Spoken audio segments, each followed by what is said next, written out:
Olá a todos, o meu nome é Sabrina Stefanello, eu sou médica psiquiatra e hoje a aula é sobre segurança do paciente. A segurança do paciente envolve reconhecer e estar atento para o fato de que, ao se oferecer cuidados em saúde, existe sempre um potencial para se causar danos e as pessoas sofrerem com isso. Então, a gente precisa estar atento e fazer o máximo para evitar que o que deveria ser cuidado não se transforme em algo danoso para as pessoas. E existem várias formas e várias coisas que a gente pode tentar fazer para evitar isso. Eu queria destacar alguns aspectos, até porque, do ponto de vista de segurança do paciente, existem muitas ações bastante amplas que podem ser feitas, e alguns desses destaques envolvem justamente, por exemplo, medidas de higiene, e aí não dá para a gente não considerar que estamos num cenário de pandemia. Então, essas medidas de higiene, de cuidado com as pessoas, de lavagem de mãos ou de passar álcool gel, de garantir que esteja usando máscara corretamente, são medidas que a gente precisa ter como usuais e cotidianas, então tomar cuidado para se garantir isso. Boa parte do que se trata e do que se fala em termos de segurança de paciente são coisas que às vezes parecem pequenas ou detalhes que a gente tenta garantir e que envolve também não só algo individual, mas todo um funcionamento de gestão e de cuidados com todas as etapas que envolvem o atendimento de uma pessoa, para que a gente não tenha problemas e não tenha acidentes também diante desses atendimentos. Então, um outro aspecto importante é conferir os dados daquela pessoa que está sendo atendida.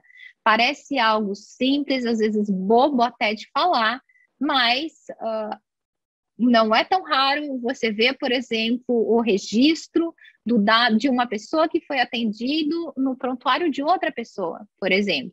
Então, tomar cuidado, checar, se certificar que aquela pessoa que está ali é, de fato, a pessoa que você deveria estar atendendo. Toma cuidado em fazer um registro de modo sistemático dos atendimentos.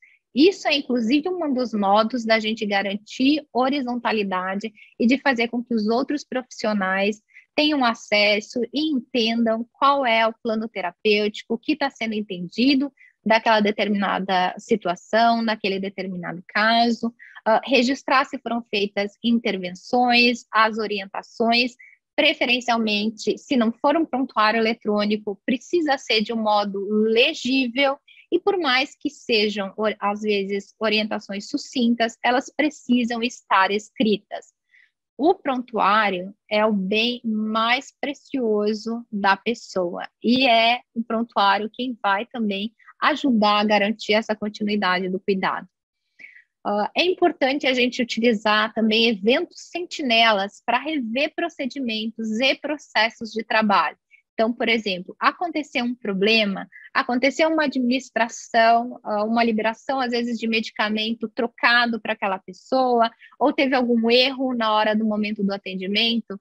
É importante ter momentos em que a equipe possa se reunir do serviço e num objetivo de tentar aprender com esses erros e tomar medidas para que esses erros não se repitam e não aconteçam novamente. Às vezes são medidas relativamente fáceis que podem ser distribuídas entre as pessoas que trabalham no mesmo local para evitar novos erros no futuro.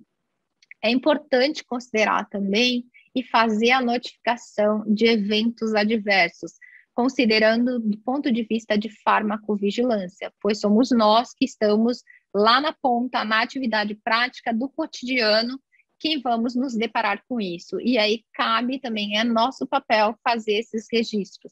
Por isso eu já deixei aqui o link para que vocês vejam, é super fácil de achar na página da Anvisa, e hoje em dia, com tecnologia, fica cada vez mais fácil se fazer esse tipo de notificação. Outro destaque importante que envolve segurança do paciente é garantir uma boa comunicação. tanto com a pessoa que está sendo atendido, quanto com sua rede afetiva. Essa comunicação, o ideal é que ela seja de fato dialógica, que as pessoas possam falar também o que elas estão pensando, para poder refletir e ter um diálogo de modo que não fique só uma orientação. Toma cuidado para ver se essas pessoas entenderam aquilo que você está de fato querendo transmitir. Então, pedir que as pessoas contem o que elas estão usando de medicamentos, isso é muito melhor do que você simplesmente pressupor que ela está fazendo uso de toda aquela lista de medicamentos que muitas vezes está descrita no prontuário. É com esse tipo de pergunta que você percebe se a pessoa sabe quais são os medicamentos que ela está fazendo uso, se ela entende quais são as dosagens, se ela consegue te contar quais momentos do dia, e é justamente aqui que você percebe, quando ela tem que te descrever e contar o que ela está tomando, se ela não está fazendo uso de algum medicamento, que às vezes está descrito no prontuário e não necessariamente está sendo utilizado. É importante na conversa, ainda mais quando você está tentando explicar ou tentando fazer orientações que julga que são muito importantes, pedir que as pessoas repitam e tentem dizer para você o que é que elas entenderam daquilo que você acabou de explicar. Esse é um modo de se certificar de que essa comunicação está, de fato, acontecendo de um modo efetivo. Então, fornecer também fontes confiáveis de informação é o seu modo de estimular com que as pessoas leiam algumas coisas e participem mais, inclusive dos seus tratamentos, e orientações, às vezes por escrito, de um modo legível, para que elas possam ter facilidade para seguirem quando é algo que vai precisar repetir ou é algo que as pessoas vão ter que incorporar no seu cotidiano. Vale a pena também utilizar estratégias que justamente auxiliem nessa abertura de espaços para abordar o uso dos medicamentos.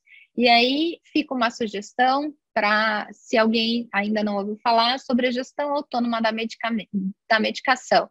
A gestão autônoma da medicação é uma estratégia de abertura de espaços para discussão sobre os medicamentos, em que promove toda uma reflexão inicial para a própria pessoa e faz com que ela possa falar sobre isso e se envolver no seu tratamento. Vocês conseguem encontrar vários materiais disponíveis gratuitamente na internet. Um outro destaque importante é, se for necessário transferir alguém para outro serviço, forneça as informações com detalhe o suficiente para a equipe que vai receber do outro lado entender o motivo e a gravidade dessa transferência. Então, às vezes, você pode ter feito uma enorme entrevista com a pessoa, conseguiu obter vários dados relevantes, se preocupou com aquela situação e você está pedindo, por exemplo, uma internação ou está encaminhando a pessoa para o pronto-socorro por conta da gravidade daquilo que ela te contou. Considerar que se a gente está falando principalmente em transtornos mentais ou problemas psíquicos, às vezes problemas complexos, que podem ser, inclusive, bastante estigmatizantes, essas pessoas não necessariamente vão conseguir ou estarão dispostas a contar tudo que elas já compartilharam com você. Então, tome cuidado e compartilhe as informações que julgar relevante para quem receber essa pessoa saiba exatamente aquilo que você já conseguiu obter de informação. Lembrar que também pessoas que têm problemas graves ou problemas mais complexos vai ser necessário não só uma discussão, às vezes, de equipe, mas pode ser necessário uma discussão multiprofissional. Existe a possibilidade, às vezes, de tentar organizar uma supervisão para discutir melhor e trocar ideia com outras pessoas, às vezes com pessoas que têm experiência com determinados problemas. É importante construir um projeto terapêutico singular e tentar envolver o máximo possível a pessoa para que ela participe das decisões, para que de fato aconteça uma decisão compartilhada, e lembrar que um dos modos de tentar garantir, inclusive, a coordenação desse cuidado é justamente ter um profissional que seja um profissional de referência responsável por esta pessoa e, em geral, você destaca para casos que são mais complexos, para casos em que alguém vai precisar, por exemplo, ficar na função de articulação, de relembrar outros profissionais, de acionar outros serviços para garantir que aquilo que foi planejado esteja de fato sendo cumprido. Então, essas são algumas estratégias que, inclusive, são possíveis para situações que a pessoa pode estar mais vulnerável, inclusive, a outros problemas e sofrer por conta de problemas nessa continuidade do tratamento. E aqui eu queria destacar do ponto de vista do uso de medicamentos, até porque boa parte do que a gente vem discutindo envolve o uso de medicamentos, e é um alerta, é uma campanha que vem da Organização Mundial da Saúde, que quando a gente fala em segurança do paciente, os medicamentos são parte importante que a gente precisa considerar para garantir essa segurança. Então, aqui são destacados 5 momentos para uma medicação com segurança. Então, o primeiro momento em destaque aqui é justamente do início do uso de um medicamento. Então, qual é o nome desse medicamento? É importante informar para que esse medicamento está sendo usado. Então, aqui vocês percebem o quanto que o investimento na comunicação é importante e tem relação com segurança do paciente.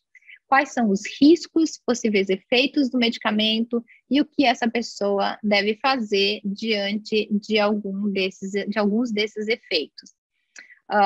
Outro ponto importante é tomando a medicação. Então, quando que a pessoa deve tomar o medicamento, isso precisa ficar claro para ela, e quanto que ela vai tomar em cada momento. Então, e o que ela deve fazer se ela sentir, se ela perceber que está tendo efeitos colaterais ou está tendo reações que fogem daquilo do que seria o esperado.